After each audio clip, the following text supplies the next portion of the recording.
Welcome, everyone. Shabbat Shalom. It's so nice to see all of you. Let's begin by welcoming Shabbat with a few songs.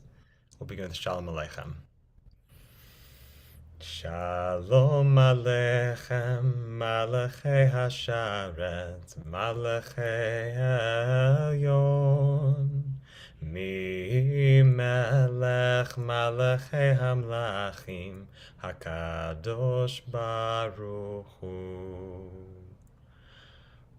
Next slide. Voachem l'shalom, malachei hashalom, malachei elyon. Mi melech malachei hamlachim, Hakadosh Baruch Hu. Barchuni l'shalom, malachei hashalom, malachei elyon. Mi melech malachei hamlachim, Hakadosh Baruch Hu. Tzeitchem l'shalom, malachei hashalom, malachei elyon. Mi melech malachei hamlachim, Hakadosh Baruch Hu. Welcome, everyone, and Shabbat Shalom. It's so nice to see you all virtually, to connect, whether you're connecting from within Chicago or you're tuning in from further away, whether this is your first time or this is your 100th, 1,000th time joining us, whether you know the words or you don't know the words, whether the melodies are familiar or they're unfamiliar. I'm so glad you're here. Welcome to each and every one of you, and for helping us to create this sacred space, the space of rest and reconnection to begin our observance of Shabbat, however you're engaging in the day. I just hope that this is a moment for you to sit a little straighter and to unclench that jaw just a little bit more and relax those shoulders just a tiny bit more and to breathe. This is your reminder to breathe if you've not yet taken a deep breath today. And honestly, even if you have, take another one. We'll just take a moment. It's the end of the work week. It's Shabbat. It's a 3-day weekend, at least for some of us. We've made it. Welcome.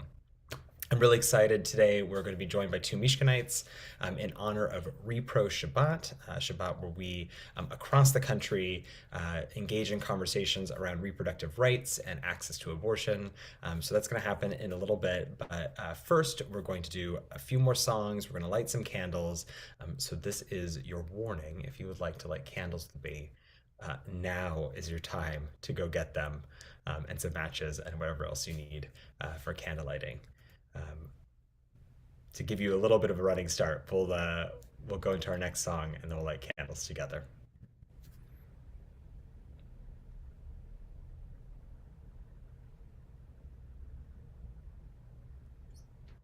The next song will require slides. There we go. Slides. Shout out to our amazing crew also who's helping make this happen. You are all awesome folks.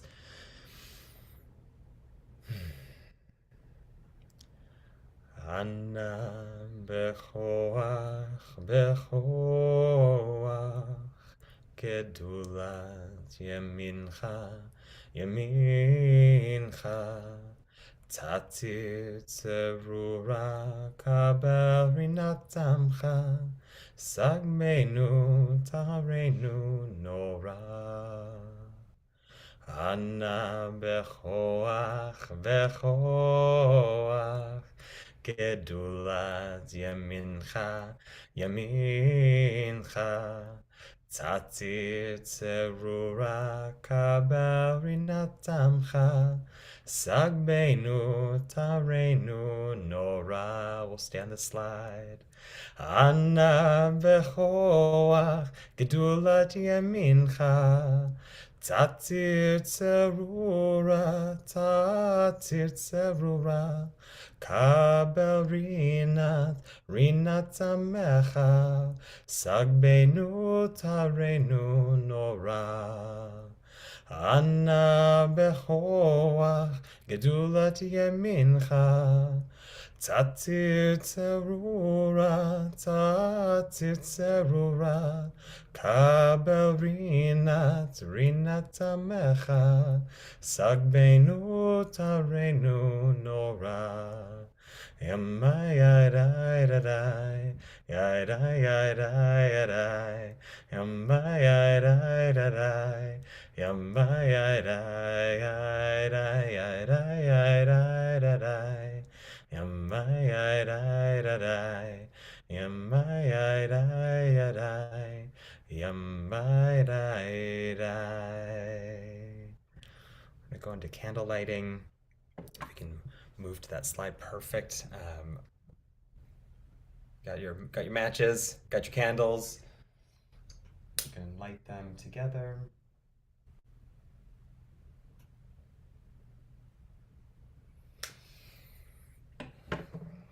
Take your hands and just bring in that energy, that light of Shabbat 3 times. We cover our eyes. Take, for good measure, one more deep breath. And we say the blessing together. Baruch atah Adonai, Eloheinu melech haolam, asher kiddushanu b'mitzvotav, v'tzivanu להדליק נר של שבת. Shabbat Shalom, everyone. Okay. So I am so excited to be joined by two Mishkanites who are both leaders in our community, but also leaders in the arena of securing reproductive rights for all people. Before we introduce them, I just want to provide a little bit of framing for today. This is a very old conversation that we're engaging in. The rabbis talk about reproductive rights. They debate our responsibility towards both the gestational parent, the mother, and the fetus that she's carrying, the child once it is born. It's like deep in it's so deep in our tradition, in fact, that you actually find the foundations of our conversations around reproductive rights in this week's Torah portion in Mishpatim, the book of Exodus. The conversation there is about to whom are we liable in the case where a pregnant woman is injured by somebody else and in the process miscarries, an awful scenario. But the conversation there really hinges on, okay, to whom are we liable? Does the fetus have rights? Is it the mother? Is it the father? To whom are we? Do we owe restitution? Because it's a patriarchal society, unfortunately, we owe restitution to the father in this case. But what that actually does is, in the rabbinic tradition, launch an entire conversation that results in the prioritizing both the life of and the choice of the mother.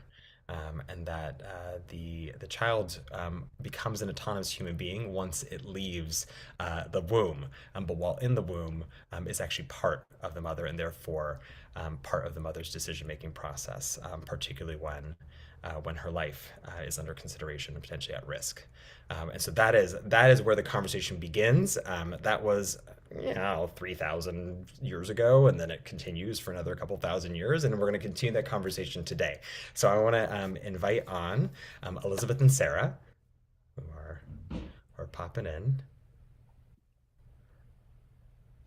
There we go. Awesome. Welcome. Shabbat Shalom, everyone. Nice to see you. So I just wanted to begin. I already highlighted that you are awesome human beings doing awesome things, but I didn't say what awesome things you're doing. So I would think you're going to say that better in your own words. So I'd love for you to just introduce yourselves. Whoever wants to go first, and just give us like a sense of who are you, where are you located, and what are you doing in the arena of reproductive rights? Elizabeth, you want to go first? I was going to toss it to you. We're so polite. But I'll go first. So I'm Elizabeth Posner. I live in Chicago. I'm a Mishkan builder, and I also am the vice chair of the Planned Parenthood Illinois Action Board. Our board is responsible for the education, advocacy, and political work around Planned Parenthood. Hi, I'm Sarah Garza-Resnick. I am also a builder at Mishkan. I'm also on the board. My children both go to Mensch Academy, and we love Mishkan. And thank you, Rabbi Stephen, for having us here to have this really important conversation. I am the new CEO of Personal Pack. I just started in January. I spent a long stint being a good government reformer in my 30s and early 40s, and then spent all of my 20s working on political campaigns all over the country. So I come to this work. Just so you guys know, Personal Pack has been around for 34 years.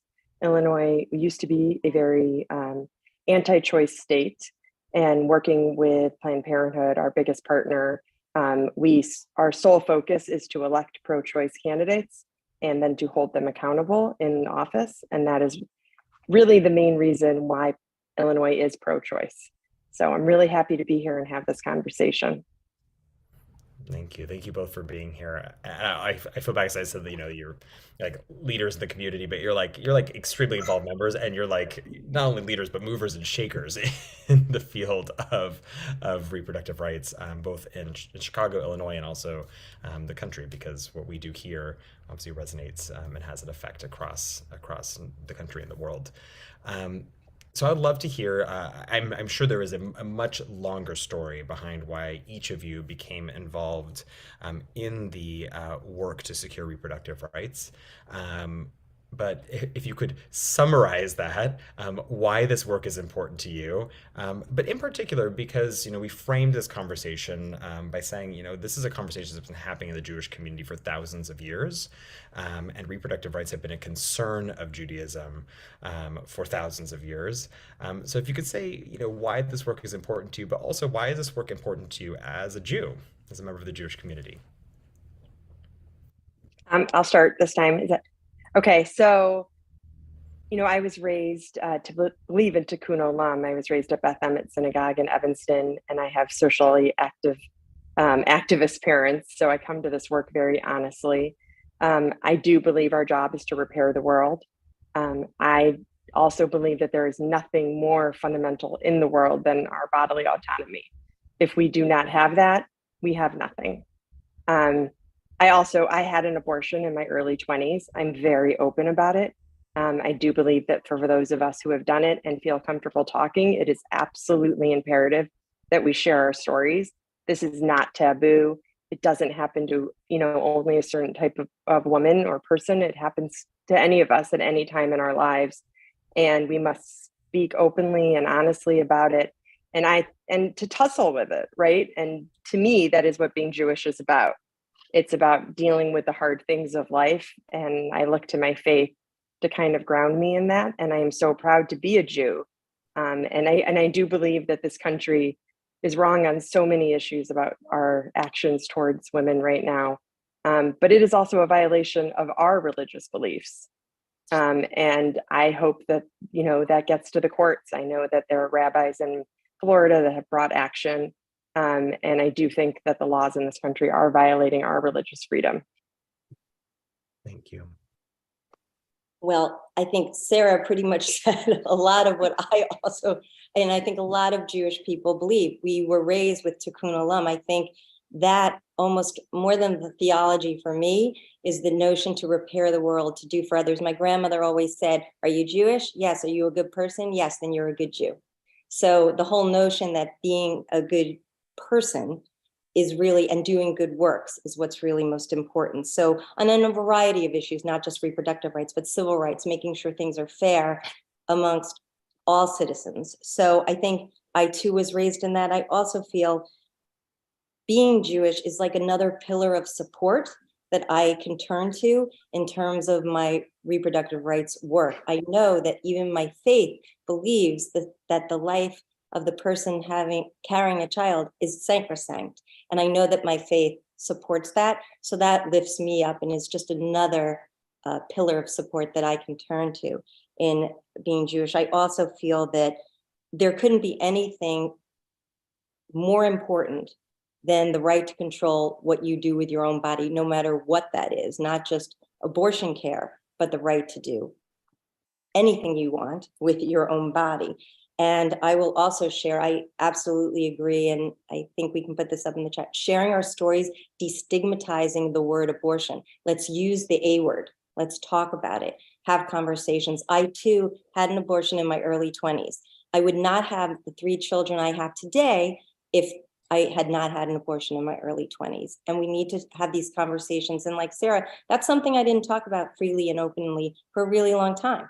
And I was a member of the movement. So we all have to start talking about this, feeling comfortable. The more you talk about it, the better you feel. And we have at Planned Parenthood, share your abortion story. And there'll be a link in the chat that'll come up where you can share your own story, because the more we talk about it, the more accepted it is. And this narrative, this abortion narrative, has been hijacked by the other side for a really long time. So I hope that answered the question of being Jewish, being a good person, and a person who believes in freedom and rights, and someone else's religion isn't better. I'm not trying to tell anyone they have to believe what I believe, but the converse is true. I don't want someone to tell me my religion subscribes to this belief and therefore it should be the belief for the whole country. Well, thank you. I really appreciate that. There's so much that comes to mind in these moments, and I'm thinking of one of the things I deeply appreciate about being a Jew is that so much of what we do is a lived practice. It's how we live out our values, not just professing them, but actually doing them. And I think of Rabbi Abraham Joshua Heschel talking about praying with our feet, to really actually, like, to pray in a synagogue and talk about our values is not enough, but to actually get out there to do the work, to really put our feet where our mouth is, not so much our money where our mouth is, but our feet where our mouth is, right? To actually do the thing, which both of you clearly are doing. So I would love, Sarah, if you don't mind talking a little bit about what is, we're coming up on the year since Roe v. Wade was overturned, and there's been a lot happening in our country and Illinois as well. What is the lay of the land right now when it comes to abortion access and reproductive rights?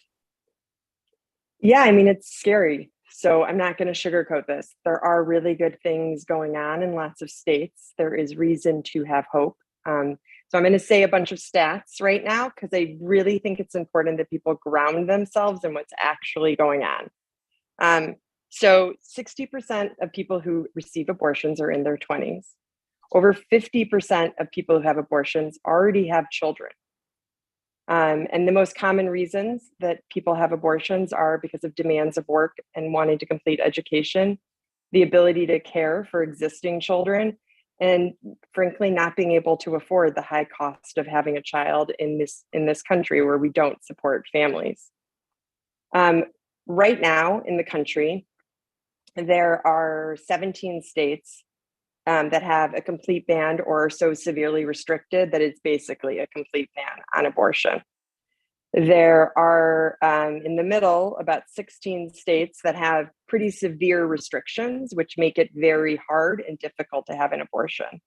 There are 17 states that it is available to have an abortion still.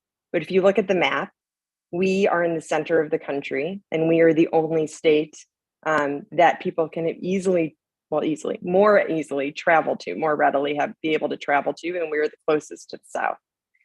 Illinois is the largest, by far, recipient of medical refugees who cannot get healthcare, critical healthcare in their own states. Colorado is second, but we are exponentially higher. And so, I ask the question all the time, why is Illinois like this? And I said this a little bit in the introduction, but within a sea of red, why is Illinois a safe haven? There are Planned Parenthoods, thank God, in every state. Even though abortion might be outlawed, they are providing critical health care.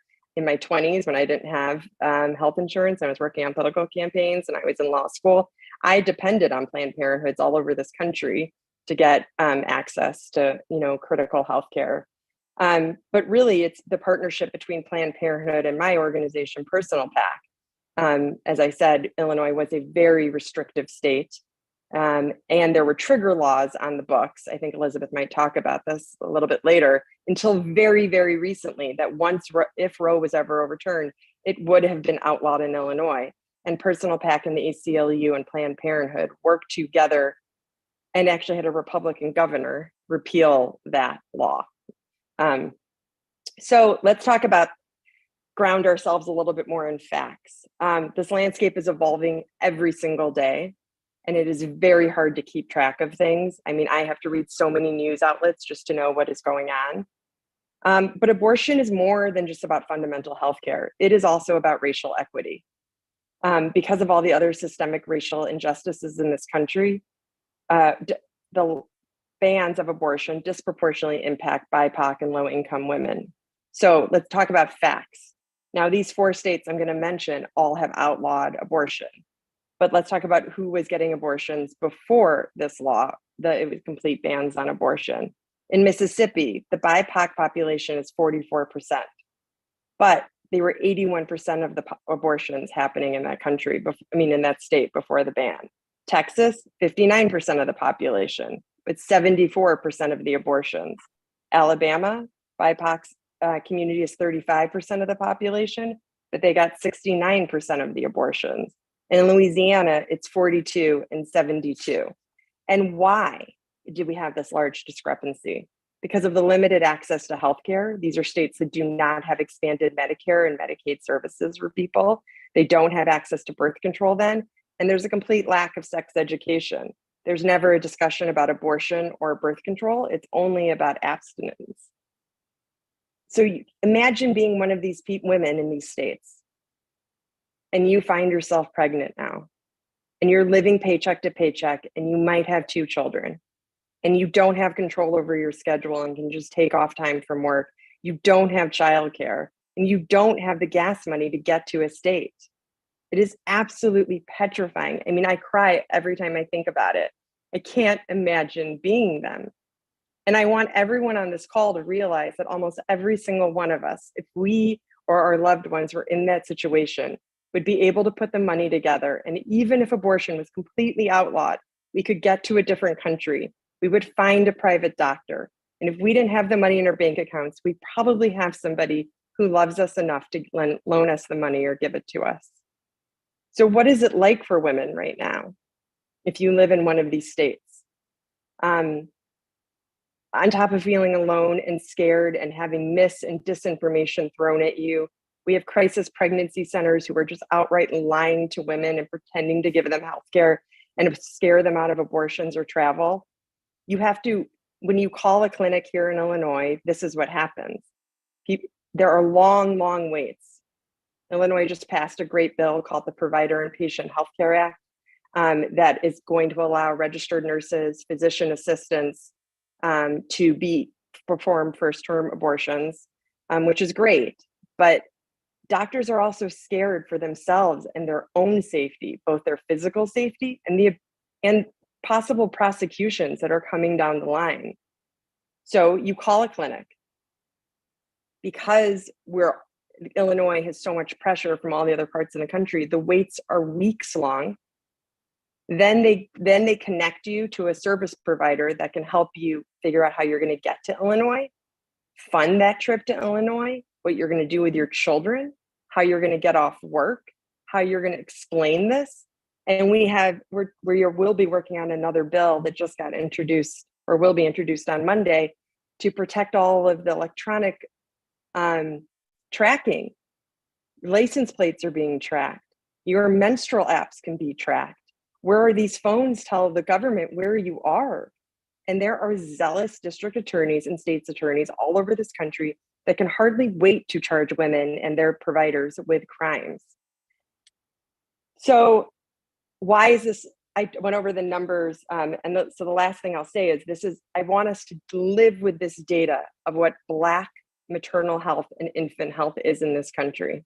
Why being forced to be pregnant is just fundamentally wrong, but it is also a death sentence at a greater rate for our Black sisters.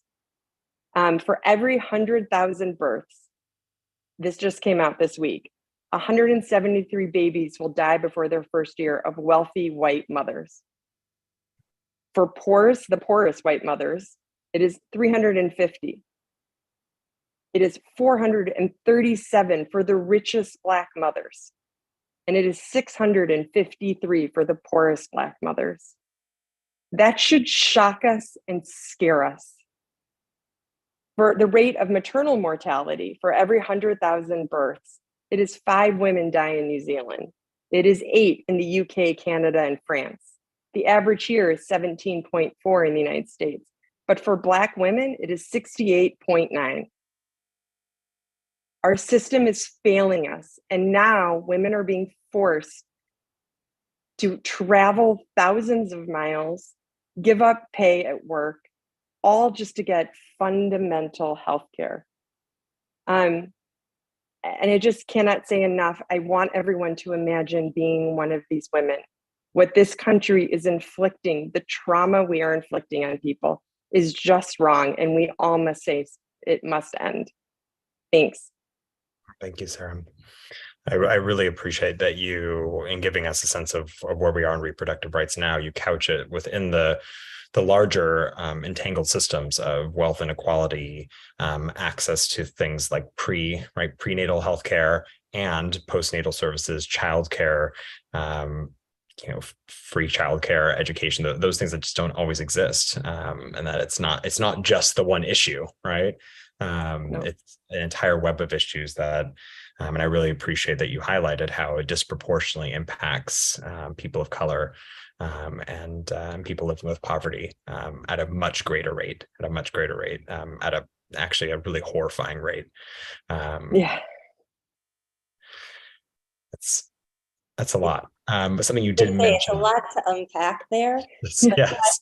I could dovetail a little bit into what Sarah said. If you overlay the same states that ban abortion are the same states that have the highest infant mortality and maternal mortality rate, are the same states that don't invest in education, are the same states that don't provide health care.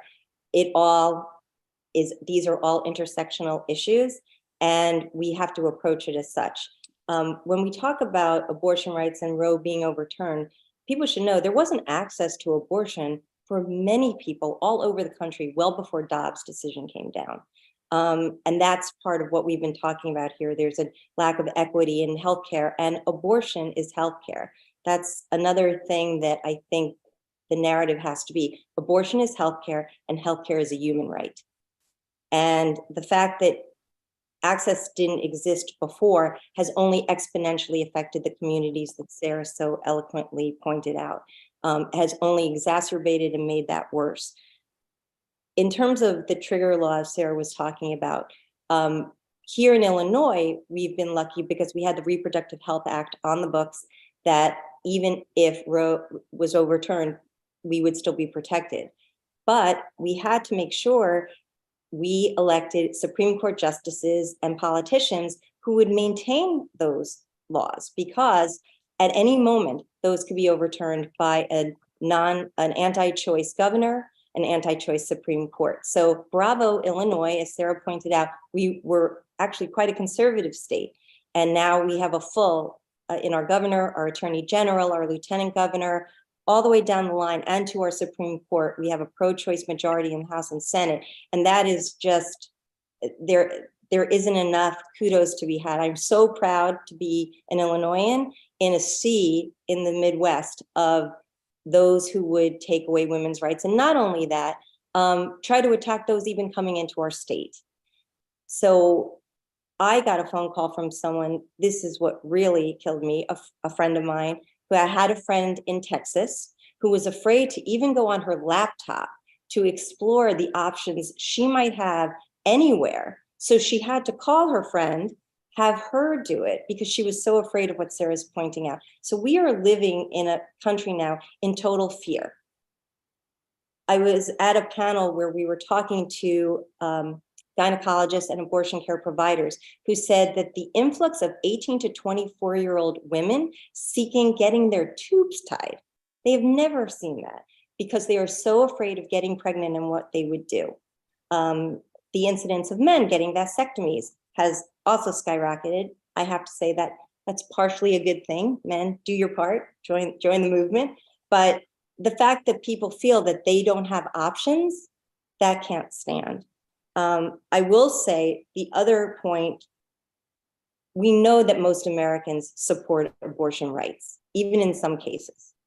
We know that to be true. And we know that to be true in this last cycle of elections. We saw in states you would never imagine they would protect abortion rights. Kentucky, Kansas, Montana, Vermont, you might think, and Minnesota, all now had laws on their books that protect a woman's right to choose no matter what. So we know that this is by far the majority of Americans support some level of abortion care. And we just have to keep at it, continue to fight the fight to make sure everyone has that access. I think we were also going to talk a little bit about specifically in Chicago, what's happening. As Sarah pointed out, we have healthcare refugees coming from all over not even all over the Midwest. Planned Parenthood has seen patients from over 30 states come to Illinois. We are prepared. Planned Parenthood actually built additional clinics on the southern border of Missouri and up towards Indiana to make sure we knew what was coming down the pike, and we wanted to make sure we had that health care. We have 10 of our 17 health centers are in the Chicagoland area, so we are prepared to do that. We also were able to, and thanks to Governor Pritzker, pass laws that allowed caregivers in Wisconsin to come down to Illinois and begin to give care here, which is extremely helpful. So all that is very positive, but it takes coordinated effort and a lot of lobbying and a lot of people coming together to make that happen.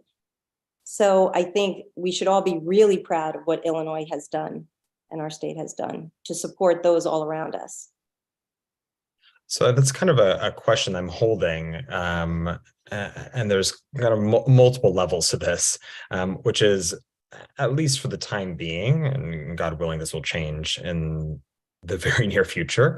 But obviously we have to prepare for the worst case scenario, which is that Illinois is going to be, or continue to be, this island of access in a sea of inaccess.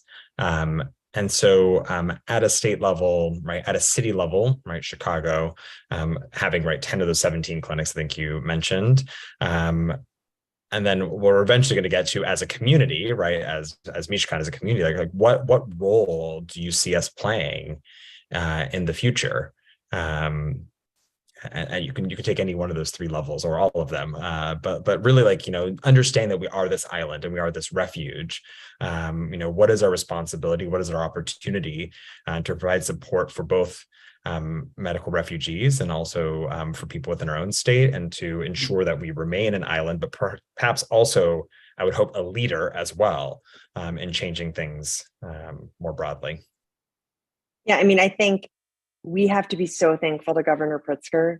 He really is such champion for women. I've spent a lot of time with him, in small groups, and he really does believe this. But I have to say, like, all of us probably remember that we've had Republican governors for a long time. We just had one before JB was our governor. And so we're not an island by mistake or by happenstance. We're an island because people have been incredibly intentional in making Illinois pro-choice and keeping it. And we cannot let off the gas for 1 minute. People have to support Personal PAC and Planned Parenthood and the ACLU. Without us, this goes away very fast. Because of where we are in this country, the anti-choice movement that has been emboldened and let out of the proverbial genie, the genie's been let out, and they are coming after us. And so without your financial support and your volunteer hours, organizations like us cannot keep the doors open. And what I hear on the phones a lot is, well, Illinois is fine. And it's like, no, Illinois is fine because we worked really hard. And they are going to be coming after our providers and our patients and all of us. And so if you believe in this, please, please, please support us. If you can even give $5 a month, everything matters. And this is going to take a collective effort. On Monday, in my Personal PAC is releasing a very comprehensive voter guide for the municipal elections. And we asked very specific questions about what municipalities can do to help support abortion rights. And there are things that they can do. And the city has done a lot under Mayor Lightfoot, but there's more that we could do. And so please check out our voter guide on Monday. We're lucky that almost every single person running for mayor right now is pro-choice. There's one, Willie Wilson, who's not. It's going to be public, so I'm not like, but there are aldermanic candidates who are not pro-choice, who think that taxpayer dollars should go to fund healthcare places that don't believe in reproductive rights. And we believe at Personal PAC that it's our obligation to inform voters who care very deeply about this, but it's hard to know everything about, everything going on. I have other things to say, but Elizabeth, please pipe in. Well, I mean, I would say in Chicago too, Chicago Abortion Fund and Midwest Access Coalition are two excellent organizations that you can also support who provide abortion care to folks coming in Chicago and folks coming into Chicago. So I do want to highlight those two organizations. What can you as a community do? You know, whether your sphere is your family dinner table or the public forum, talk about abortion, talk about what this means, be an advocate for abortion rights, be prepared with accurate information like what Sarah shared. I can't believe sometimes people who I know are pro-choice who really don't understand who are the people getting abortions and who are the people that really need this care. It's really important to give the accurate facts, share your stories. You can volunteer at Planned Parenthood, actually. As we were talking about, people are coming now to Illinois. They don't have to harass patients in Wisconsin or Indiana or Missouri. So they're coming to Illinois. And we actually had our Peoria Health Center got firebombed about 3 weeks ago. The damage done to that clinic will take months and millions of dollars to repair. So now instead of 17 health centers, we're 16 health centers. And so it's so important that you continue to just talk about it. And I believe we can put in the chat how you can volunteer. We actually, because we have to vet our volunteers because you can't have bad actors. This is something, even when we're on a call, we have to make sure if someone's calling in, like, who are you, to make sure, because that happens a lot. So please, it's a long process, but worth it. So we need to be escorts at clinics, but other volunteer opportunities as well with Planned Parenthood. We also have something coming up called Activist U, like university, and there's more information. I think they're providing a link in the chat for that as well, so you can get more involved. And I would say, as Sarah said, vote your values. You know, we can talk about being pro-choice. We can talk about all the issues that I feel in the Jewish community. We talk about having common sense gun laws, fighting climate change. But if we don't vote for the people who support those issues, then we're really not supporting those issues. So I would say get to know, the municipal elections are coming up in Chicago, but I would say, I know we have people tuning in from many states. Find out in your own state what's going on. Who are the candidates who truly support choice? Go on their websites, read, and look for that specifically. And if it's not there, that's a clue. Because in these times, every single person on their website will have whether they support reproductive healthcare or if they don't.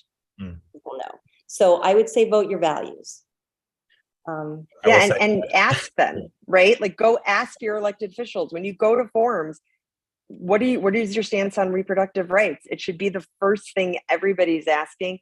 Organize your community. Talk to people. I talk about abortion to everybody. And you should see people are like, oh, we're having this conversation. But then they kind of warm up to it. If you ever want to have a house party and bring your neighbors and friends, like Personal PAC has those, we could bring people to help educate people and really like find a community. I know Planned Parenthood does it. I know Personal PAC does it, that it's fun to go volunteer with and build community through this, and don't give up. Like, there are more of us. We are in the majority. Actually, Republican women are with us now. And Republican men, certain demographics are too. The majority of the public is on our side, and we cannot let the fear mongering and the mis and disinformation control us. We can win. And we will have abortion rights reinstated in this country. Well, and to that point, that's why voting rights and making sure we support voting rights and access to vote are so important, because we can't let a minority of folks, and I'm talking about the 6 people on the Supreme Court, decide the fate of millions of Americans who don't believe what they're espousing. So yes, everything Sarah said. All of the above. I'm into all of that. And as a rabbi, I cannot tell you who to vote for, but I can tell you that voting is not only a Jewish value, it is a Jewish obligation. So this is your friendly rabbinic reminder after Shabbat. Ensure that you're registered to vote, find your polling place, and go interrogate your candidates to express your values through your ballot, which I think is just beautifully stated. Again, going back to the idea that one of the really fundamental ways that we express our Judaism is through what we do, and that can include how we vote as well.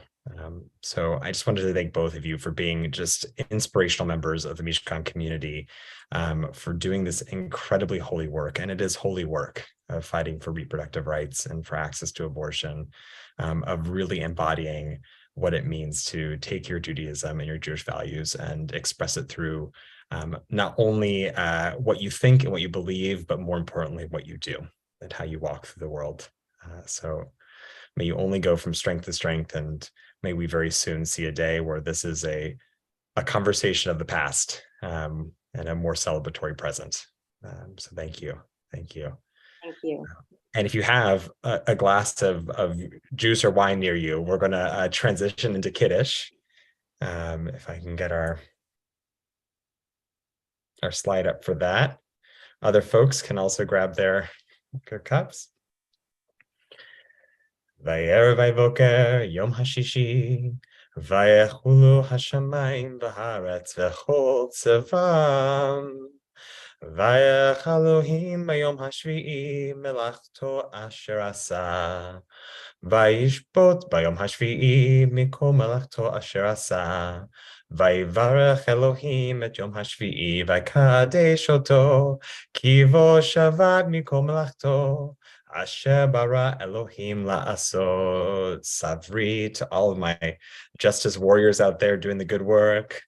Baruch atah Adonai Eloheinu melech haolam borei peri hagafen. Say amen. Baruch atah Adonai Eloheinu melech haolam asher kiddusha mitzvotav v'ratzavanu v'shabbat kodsho b'ahava u'ratzon hinchilanu zikaron l'maaseh v'reshit ki hu yom tehila lemikra'ei kodesh zecher l'tziat mitzrayim kivanu v'charta ve'otanu kidashta im kol ha'amim v'shabbat kodshecha b'ahava u'ratzon hinchaltanu. Baruch atah Adonai mekadesh hashabbat. L'chaim, folks. We're going to take a moment to remember anyone who's no longer with us, whether they died recently, or in weeks or months past, or you're observing an anniversary of a death. This week in particular, we think especially of those in Michigan and Mississippi, more unnecessary losses of life due to gun violence in this country. And we also hold all those people who have died in their search for access to fundamental health that every human being in this country deserves. May all of their memories be not only for a blessing, but for a revolution, for change as well. If you're observing a yard site or in a period of mourning, I invite you to rise as you're able for Kaddish Yatom, the mourner's Kaddish.